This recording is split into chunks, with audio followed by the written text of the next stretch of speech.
Student, तो आज हम डिस्कस करेंगे master test paper for SSLC examination 2022 to 2023। और आज जो करेंगे हम लोग ये आपका करेंगे मैथमेटिक्स, ठीक है ना। तो चलिए शुरू करते हैं। तो पहला जो डिस्ट्रिक्ट है तो देखोगे Dhemaji district pre final assessment exam board mathematics, ठीक है ना। तो देखोगे पहला जो क्वेश्चन है यहाँ देखोगे मल्टीपल चॉइस क्वेश्चन है। विच of the following is not a square number.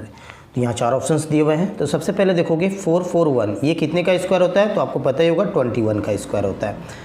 576 ये कितने का होता है स्क्वायर, ये भी एक परफेक्ट स्क्वायर यानी 24 का ये स्क्वायर होता है, ठीक है ना। और ये हो गया आपका 729, ये हो गया 27 का स्क्वायर होता है। लेकिन 572 ये किसी का स्क्वायर नहीं होता है। और यहाँ बोल रहा है कि विच of the following is not a square number, तो ये हो गया ना आपका स्क्वायर नंबर नहीं, ऑप्शन नंबर बी हो जाएगा करेक्ट आंसर। क्लियर है। नेक्स्ट क्वेश्चन को देखते हैं। यहाँ दिया हुआ है क्वेश्चन नंबर 2 में if LCM of x, 18 is equals to दे दिया हुआ है 36 एंड एचसीएफ दे दिया हुआ है x, 18 इज इक्वल्स टू 2।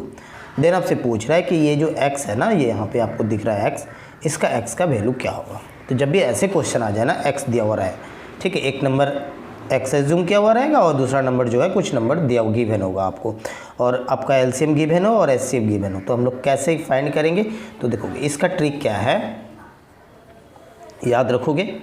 इसका ट्रिक्स है कि सबसे पहले आपको क्या करना है, यहाँ पे ऑप्शंस में देखोगे 2, 3, 4 एंड देन 5, चार ऑप्शंस है। तो यहाँ हमें फाइंड करना है x का वैल्यू और एलसीएम कितना है गिवन, आपको लेना क्या है एलसीएम, याद रखोगे।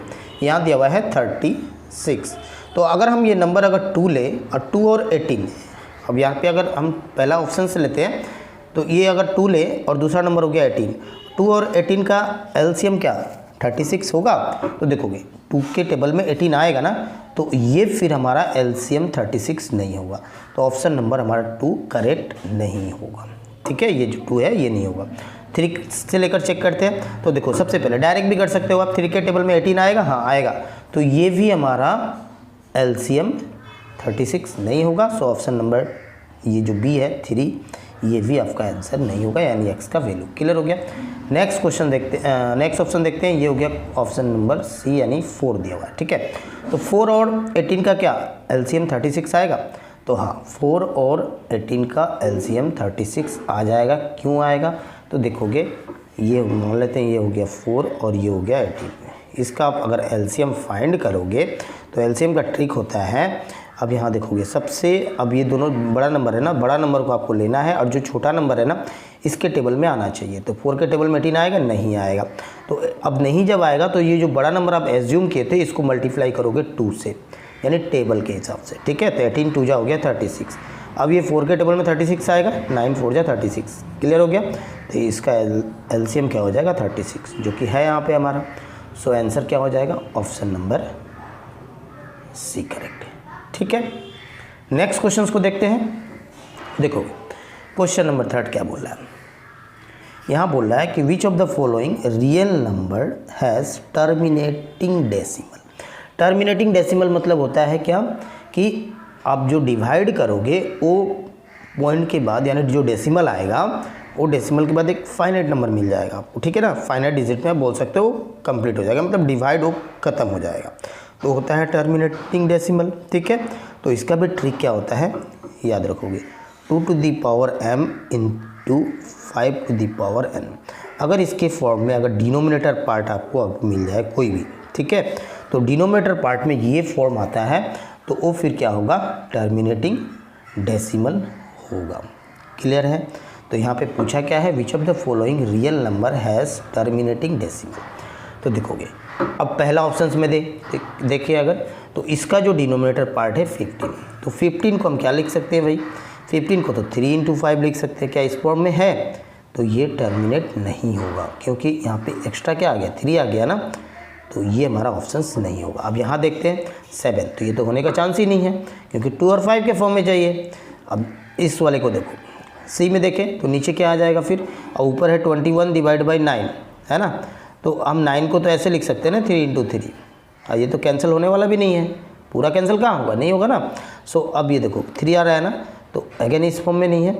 सो ऑप्शन नंबर सी भी आपका करेक्ट नहीं होगा।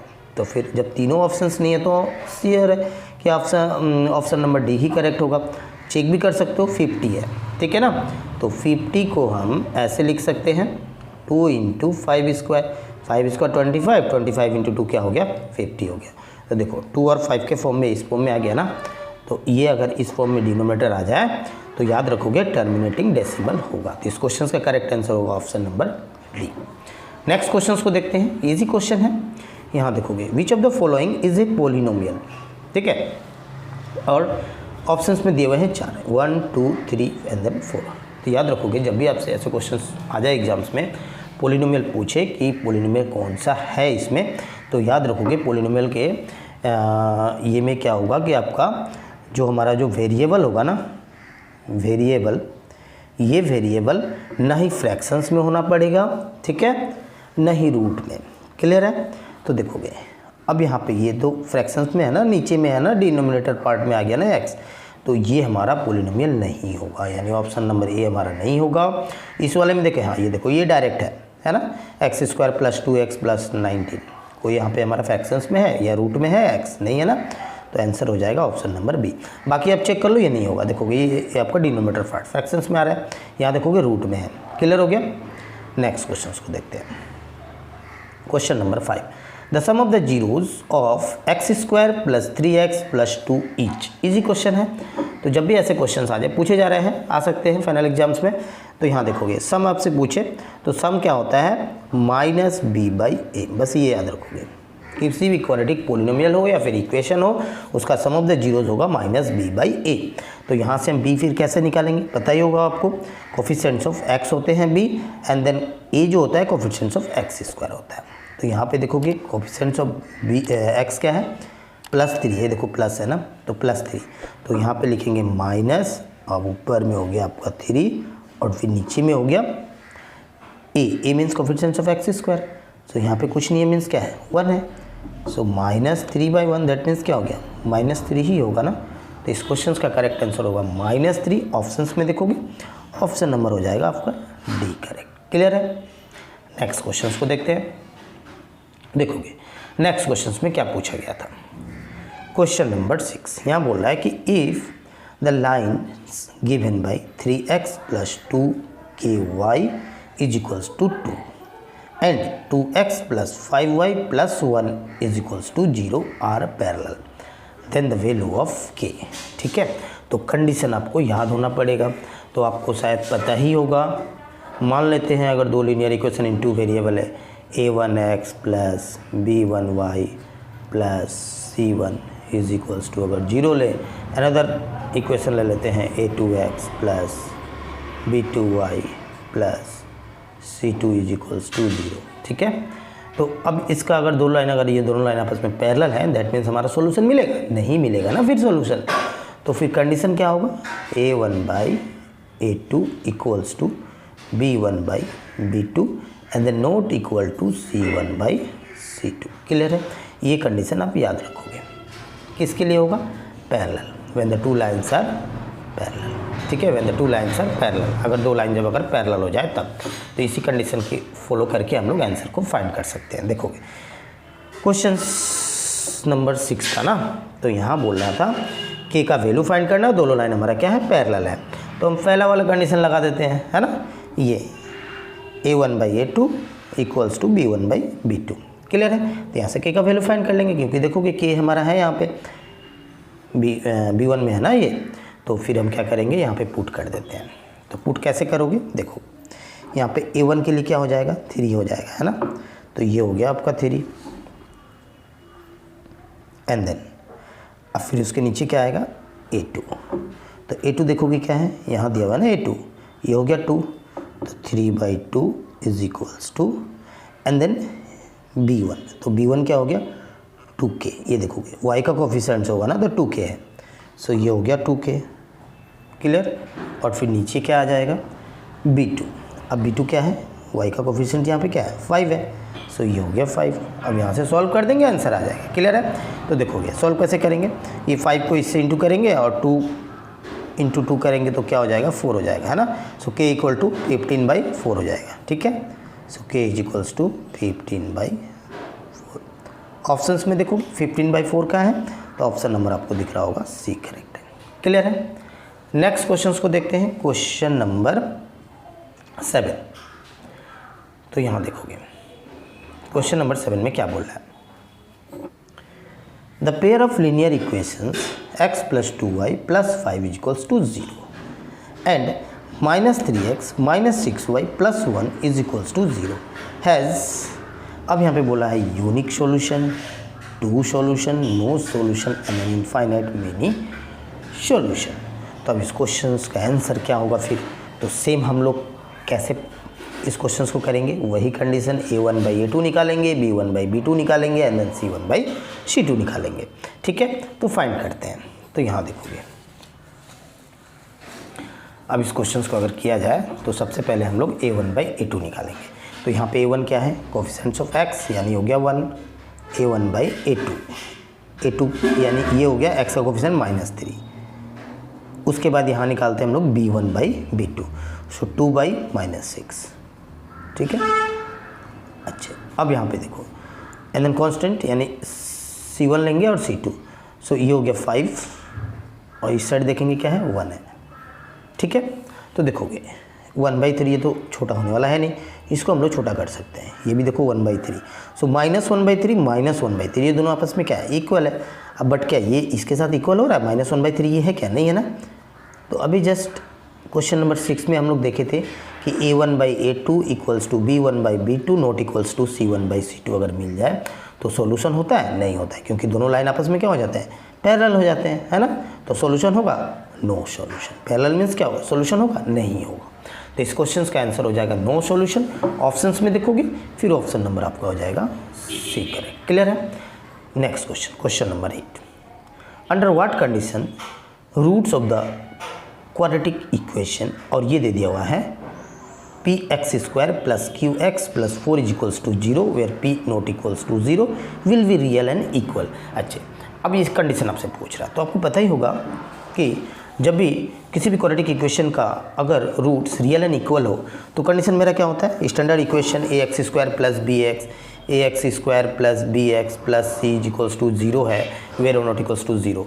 सो क्वाड्रेटिक इक्वेशन का रूट्स अगर रियल एंड इक्वल है, सो b² - 4ac = क्या होता है, 0 होता है। यही हम लोग पढ़ के आए ना। ठीक है, तो यहाँ पे सेम यही प्रोसेस को हम लोग फॉलो करेंगे, बट यहाँ पे a के प्लेस में p है, b के प्लेस में q है एंड देन c के प्लेस में क्या है, r है। क्लियर है। तो हम लोग लगाएंगे इसी को, b² मीन्स क्या हो जाएगा, ये हो गया ना। सो q² - 4a, अब a पे के प्लेस में क्या है, p है, 4a एंड देन c के प्लेस में क्या है, r है, इक्वल्स टू क्या होगा, 0। सो q² = आपको क्या मिला, 4p एंड देन r। तो ये देखोगे अब इस क्वेश्चंस का ऑप्शंस नहीं था, बट इस क्वेश्चंस का करेक्ट आंसर होगा q² = 4p and then r। ठीक है, याद रहेगा। तो नेक्स्ट क्वेश्चंस को देखते हैं। Question number 9, 20th term of the arithmetic progression, और ये आपका एरिथमेटिक प्रोग्रेशन दिया हुआ है। ठीक है, और आपसे पूछ रहा है कि 20 टर्म क्या होगा। तो क्या करेंगे हम लोग, सबसे पहले हमको जनरल टर्म पता होना पड़ेगा, tn term a + n - 1 into ये क्या होता है, d होता है। ठीक है, आपसे पूछा कितना टर्म है, 20 टर्म, यानी t20 का वैल्यू फाइंड करना है ना। तो फर्स्ट टर्म देखोगे क्या है, ये 10 है एंड देन प्लस n - 1 यानी 20 - 1 करोगे 19 होगा एंड देन इंटू d। तो d क्या है, अब ये एरिथमेटिक प्रोग्रेशन में ही है तो second term minus first term कर देते हैं, 7 - 10 करेंगे यानी -3। सो d का वैल्यू क्या मिला, -3 है ना। ये हो गया 10। अब 19 3 क्या होगा, 57 यानी minus plus minus minus 57। So minus करोगे तो -47 आ जाएगा इस क्वेश्चन का करेक्ट आंसर। ऑप्शंस में देखोगे ऑप्शन नंबर हो जाएंगे फिर फर्स्ट करेक्ट। क्लियर है। नेक्स्ट क्वेश्चन को देखते हैं। Which of the following statement is correct, all circles are congruent. अब ये बोल रहा है कि सारे सर्कल क्या कॉन्ग्रुएंट होते हैं, नहीं होते हैं। ठीक है ना, कि स्टेटमेंट हमारा करेक्ट पूछा, ये स्टेटमेंट क्या है, रॉन्ग है। ऑल स्क्वायर्स आर सिमिलर, हाँ ये स्टेटमेंट क्या होगा, आपके सारे स्क्वायर्स क्या होते हैं, सिमिलर होते हैं। ठीक है ना। और यहाँ पे बाकी जो स्टेटमेंट दिए हुए हैं मैंने ऑप्शन नंबर सी और डी, ये भी दोनों के आपस में रॉन्ग है, तो इस क्वेश्चन का करेक्ट आंसर हो जाएगा option number B. Next question को देखते हैं। क्वेश्चन नंबर हो गया 11। देखोगे क्वेश्चन नंबर 11 में क्या पूछा है कि the distance between the point 3,4 and origin each. जब भी ऐसे क्वेश्चंस आ जाए ना, ओरिजिन से अगर आपसे पूछे तो 3 का स्क्वायर कर दो और प्लस 4 का स्क्वायर कर दो और रूट लगा, जब भी ओरिजिन से पूछे, ठीक है, याद रखोगे। 3 का स्क्वायर हो गया 9, 4 का स्क्वायर हो गया 16 और 9 प्लस 16 हो गया आपका 25, यानी 25 रूट अंडर 25 कितना होगा 5। तो इस क्वेश्चन का करेक्ट आंसर हो जाएगा 5। ऑप्शन में देखोगे ऑप्शन नंबर हो जाएंगे सी करेक्ट। क्लियर है। नेक्स्ट क्वेश्चन को देखते हैं। नेक्स्ट क्वेश्चन देखोगे question number 12। The area of the triangle with vertices 0,4, 0, 0 and 3,0 each. और ये 4 ऑप्शंस दिए हुए हैं। जब भी ऐसे क्वेश्चंस पूछे जाए कि एरिया ऑफ ए ट्रायंगल आपको फाइंड करना है, एक तो फार्मूला है x1 into y3 minus y1, इस तरह से एक फार्मूला है ना हाफ ऑफ। तो अगर वो फार्मूला बहुत सारे स्टूडेंट को याद नहीं रहता है, ठीक है, तो उस समय क्या करते हो कि आप इस क्वेश्चन को छोड़ दोगे, स्किप कर देते हो फार्मूला, या फिर आप कर रहे हो फार्मूला आप रॉन्ग लिख दिए तो आंसर हमारा क्या रॉन्ग आना ही है। बट आज मैं ट्रिक दिखा रहा हूँ आपको कैसे हम लोग बिना फार्मूला लर्न किए भी इस क्वेश्चन को ईजिली हम लोग फाइंड कर सकते हैं। देखोगे तो सबसे पहले क्या करना है, यहाँ पे देखोगे 0,4 है ना, तो इसका ये x पहले वाला क्या होता है, जो भी कोऑर्डिनेट्स है वो x के है ना, x के वैल्यू है, और ये सेकंड वाला क्या होता है y का वैल्यू है, ठीक है। तो x वालों को हम लोग क्या करेंगे, इधर लिख लेंगे, ये है 0, तो एरिया ऑफ ए ट्रायंगल होगा हाफ, और ये आप मॉडुलस, आपको पता ही होगा मॉडुलस में क्या, मॉडुलस सिंबल, ठीक है, मॉडुलस सिंबल लगाना, उसके बाद ये 0, मैंने सारे x को यहाँ रखना है। नेक्स्ट में ये एक अगेन 0 है, उसके बाद यहाँ देखोगे 3 है, उसके बाद y को ऐसे लिखना है, ठीक है, 4, 0 एंड देन 0, 4, 0 एंड देन 0, उसके बाद यहाँ 1, 1 लगाना, ठीक। अब ये करने के बाद अब इसको दो तरह से आप इसको सॉल्व कर सकते हो, या फिर आप इस तरह से सॉल्व कर सकते हो या फिर इस तरह से सॉल्व कर सकते हो, ठीक है। तो बेटर ये होगा कि देखोगे 0 कहाँ है ज़्यादा, तो यहाँ आपको 2 0 दिख रहा है ना, तो बस ये याद रखना, ये है ना 3, तो 3 को यहाँ रखना एंड देन इंटू करना, इसको ऐसे बंद करना, इसको ऐसे बंद करना, और आपस में इस तरह से मल्टीप्लाई कर देना। 4 इंटू 1 4, और बीच में एक माइनस लगाना, 0 इंटू 1 करोगे 0। इसको सॉल्व कर दो, आंसर आ गया 4 3 जा 12, ये 6 यानी 6 स्क्वायर यूनिट, ये हो जाएगा फिर 6 स्क्वायर यूनिट, ठीक है। तो अगर इस पे अगर आपको वीडियो चाहिए एरिया ऑफ ट्रायंगल पे इस तरह के, तो कुछ क्वेश्चंस मैं और करवा दूंगा, आप कमेंट बॉक्स में कमेंट करोगे, तो अगर आपको चाहिए तो मैं इसको भी हम करवा दूंगा, ठीक है ना। तो क्लियर हो गया। तो इस क्वेश्चन का करेक्ट आंसर होगा 6 स्क्वायर इंट, ऑप्शंस में देखोगे ऑप्शन नंबर हो जाएंगे फिर बी करेक्ट, ठीक है। नेक्स्ट क्वेश्चन को देखते हैं। क्वेश्चन नंबर हो गया फिर आपका 13। Value of 8 cosec square A minus 8 cot square A is. Easy है, 8 कॉमन लोगे, यहाँ पे हो गया cosec square A and then minus cot square A, और आपको पता ही होगा cosec square A minus cot square A का वैल्यू क्या होता है 1 होता है। सो 8 इंटू 1 क्या हो जाएगा, आंसर 8। सो इस क्वेश्चन का करेक्ट आंसर होगा option number C 8। Clear. Next देखते हैं। A tangent PQ at a point P of circle of radius 5 cm meets a line through the center O at a point Q so that OQ is equals to 12 cm then the length of PQ पूछ रहा है, ठीक है। ये question number 14। क्या करेंगे, सबसे पहले एक सर्कल ड्रॉ करते हैं। ड्रॉ करने के बाद यहाँ से एक टेंजेंट ड्रॉ करते हैं, और ये हो गया हमारा रेडियस। अच्छा, अब बोला है कि tangent P Q at a point P of a circle of radius 5 centimetre, ठीक है ना। तो पी हमारा कहाँ है, सर्कल पे, पी ऑफ सर्कल है ना। अच्छा, जिसका रेडियस क्या दे दिया हुआ 5। अच्छा, उसके बाद ये पॉइंट हम ले लेते हैं क्यू, ये ओरिजिन ले लेते हैं, ठीक है। ओ क्यू का वैल्यू दे दिया हुआ है 12। क्लियर। आपसे पूछ रहा है पी क्यू का वैल्यू, इसका वैल्यू पूछ रहा है। क्लियर है। ये आपका गिवन है, तो ये याद रखोगे ये पॉइंट ऑफ कॉन्टैक्ट कितने डिग्री के होते हैं, 90 डिग्री के टेंजेंट्स के, ठीक है ना। तो देखोगे ये एक राइट एंगल ट्रायंगल फॉर्म होगा, तो राइट एंगल ट्रायंगल फॉर्म होगा तो ये कौन सा थ्योरम हमारा सेटिस्फाइड करेगा, पाइथागोरस थ्योरम सेटिस्फाइड करेगा। So this square is equals to this square plus this square, हमें फाइंड करना है ये। सो क्या करेंगे, 12 स्क्वायर माइनस 5 स्क्वायर, यही होगा ना 12 स्क्वायर एंड देन माइनस 5 इसका रूट लगा देंगे, आंसर आ गया पी क्यू का वैल्यू, क्योंकि पाइथागोरस थ्योरम से यूज़ करके हम लोग फाइंड कर सकते हैं इसे, ठीक है। इजी है। तो देखोगे 12 स्क्वायर कितना हो गया 144 माइनस 5 स्क्वायर 25, ये रूट अंडर हो गया। सो माइनस कर देते तो ये हो गया 9 और ये हो गया आपका 1 और ये हो गया 1, रूट अंडर 190। अब ये तो और कैंसिल होने वाला नहीं है और छोटा होने वाला नहीं है, ठीक है। तो इस क्वेश्चन का करेक्ट आंसर होगा हमारा option number C, root under 119 centimetre. Clear है? नेक्स्ट देखते हैं।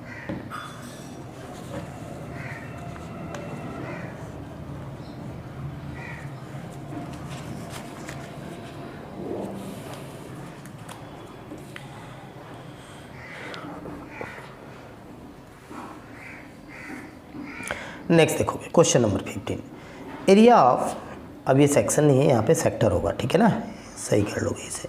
Area of sector of angle P in degree पूछा है of a circle with radius R is, और ये 4 ऑप्शन दिए हुए हैं। तो इस क्वेश्चन का आंसर क्या होगा? इजी है, पढ़ के आए हो, बुक में है। एरिया क्या होगा? जब भी आपका सेक्टर का एंगल दिया हो तो एंगल को ऊपर रखते हैं, ओवरऑल एंगल यानी कंप्लीट सर्कल कितने डिग्री का होते हैं 360 degree, and then into area of a circle यानी होता है पाई आर स्क्वायर। यही हम लोग पढ़ के आए हैं, ठीक है। तो ऐसे ऑप्शंस क्या है, क्या चेक करते हैं, पी बाई 360 बट यहाँ पे दिया हुआ है 2 पाई आर, एरिया पूछ रहा है और ये एंगल सेक्टर से है ना, तो ये तो आंसर हो नहीं सकता। तो अब यहाँ पे देखोगे, अब इसे अगर हम ऑप्शन नंबर डी में देखो, यहाँ दिया हुआ है 720 इंटू, यहाँ देखो 2 पाई आर स्क्वायर है। अगर इसको 2 से कैंसिल करें तो ये कितने हो जाएंगे, ये 2 कैंसिल हो जाएगा, नीचे हो जाएगा 360, है ना, जो कि हमारा ये सेटिस्फाइड होगा, बन रहा है ना ये। तो इस क्वेश्चन से करेक्ट आंसर हो जाएगा ऑप्शन नंबर डी। क्लियर है? नेक्स्ट क्वेश्चन देखते हैं, question number 16, if the perimeter and the area of a circle are numerically equal then the radius of a circle is. Perimeter and area of a circle are बोल रहा है numerically equal है, तो perimeter of a circle क्या होता है 2 pi R is equals to, area of a circle क्या होता है भाई पी पाई आर स्क्वायर, है ना। तो ये पाई कैंसिल, ये आर से ये यहाँ 2 दिया हुआ, एक कैंसिल हो जाएंगे। सो आर इज इक्वल्स टू क्या मिला 2 यूनिट्स, है ना। तो इस क्वेश्चन का आंसर होगा 2 यूनिट, जो कि ऑप्शन नंबर है फर्स्ट करेक्ट। नेक्स्ट देखोगे question number 17, the ratio of the volume of a cone and a cylinder having same radius and height, ठीक है। तो सबसे पहले आपको पूछा जा रहा है यहाँ पे वॉल्यूम किसका, कोन एंड देन सिलेंडर को भी रेशियो में पूछ रहा है ना। तो क्या करेंगे, वॉल्यूम ऑफ, अब रेशियो पहले देखो कौन सा है, कोन है ना, तो कोन का वॉल्यूम क्या होता है 1/3 pi R square and then H divide by, cylinder का वॉल्यूम क्या होगा पाई आर स्क्वायर एच। और यहाँ पे देखोगे, यहाँ बोल रहा है कि having same radius and same height, radius और हाइट दोनों आपस में क्या है इक्वल है। सो ये आर, अगर इसको आर ले ले तो आर क्यूब हो जाएगा, इसको आर ले ले तो आर क्यूब हो जाएगा, यानी ये दोनों आपस में क्या हो जाएंगे कैंसिल हो जाएंगे। ये पाई भी क्या होगा कैंसिल होगा, और ये फिर 3 कहाँ आएंगे इसके नीचे, सो 1/3 यानी आंसर हो जाएगा 1:3। ऑप्शंस में देखोगे ऑप्शन नंबर हो जाएंगे फिर आपका सी करेक्ट। क्लियर है? नेक्स्ट क्वेश्चन को देखते हैं, if the length of A side of a cube is 5 cm, then the total surface area of the cube, cube का लेंथ दे दिया हुआ है भाई 5 सेंटीमीटर, और आपसे पूछ रहा है total surface area, T A से पूछ रहा है टोटल सरफेस एरिया क्या होगा 6 इंटू साइड स्क्वायर, यही ना, तो 6 इंटू 5 स्क्वायर, 5 स्क्वायर कितना होगा भाई, ये हो गया आपका 25, एंड देन 25 इंटू 6 करोगे 150 सेंटीमीटर स्क्वायर, जो कि ऑप्शन नंबर है सी करेक्ट। ठीक है, नेक्स्ट क्वेश्चन को देखते हैं, question number 10, the wickets taken by a bowler in 10 wickets matches R S follows. ठीक है, अब यहाँ दे दिया है, अब पूछ रहा गया आपसे कि mode of the data is, तो सबसे पहले आपको पता होना पड़ेगा मोड क्या होता है भाई, तो मोड होता है हाईएस्ट फ्रीक्वेंसी, है ना, तो जो सबसे ज़्यादा है यहाँ पे वही हो जाएगा आंसर। क्लियर है? तो देखोगे 2 कितने बार है भाई, 2 बार है, उससे ज़्यादा कोई दिख रहा है, 3 देखोगे 3 बार है, 1 2 एंड देन 3 टाइम्स, तो आंसर हो जाएगा फिर ऑप्शन नंबर सी। क्लियर है? नेक्स्ट देखते हैं, a number is selected from the first 100 natural number, the probability that the number is divisible by 7। Easy question है, बहुत बार मैं करवाया भी हूँ इस क्वेश्चन को। तो यहाँ देखोगे टोटल प्रोबेबिलिटी ऑफ इवेंट, हमारा इवेंट कितना हो गया भाई, नंबर इज डिविजिबल बाई 7, तो total number of outcomes, total number कितने हैं 1 से लेकर 100 तक, सो 100 नीचे आएंगे। फेवरेबल आउटकम्स यानी डिविजिबल बाई 7, तो कितना आएगा 14 7 जा क्या होता है 98, यही आएगा ना, यानी टोटल कितना आएगा 14 ही आएगा। 7 का 7 देन 14 फिर 21, इस तरह से कहाँ तक होगा 98 तक होगा, यानी टोटल काउंट करोगे तो कितना आएगा 14 ही आएगा। इससे अच्छा है अगर आपको टेबल याद है तो 14 7 जा 98 यही होगा। सो कितना आएगा 40, कैंसिल करते हैं 2 से, ये 7 बार और इसको कैंसिल करते हैं 50। सो आंसर हो जाएगा 7/50। ऑप्शंस में देखोगे ऑप्शन नंबर फर्स्ट करेंगे। तो डियर स्टूडेंट, आज मैंने Dhemaji district pre final assessment exam board mathematics कि मैं MCQs को मैंने करवाया। नेक्स्ट वीडियो में कोई और डिस्ट्रिक्ट्स को करेंगे। आप अगर चैनल में नए हो तो चैनल को सब्सक्राइब करके बेल आइकन को प्रेस कर लीजिएगा ताकि आने वाले वीडियो का नोटिफिकेशन आपको आसानी से मिल सके। तो मिलते हैं नेक्स्ट वीडियो में, तब तक के लिए जय हिंद।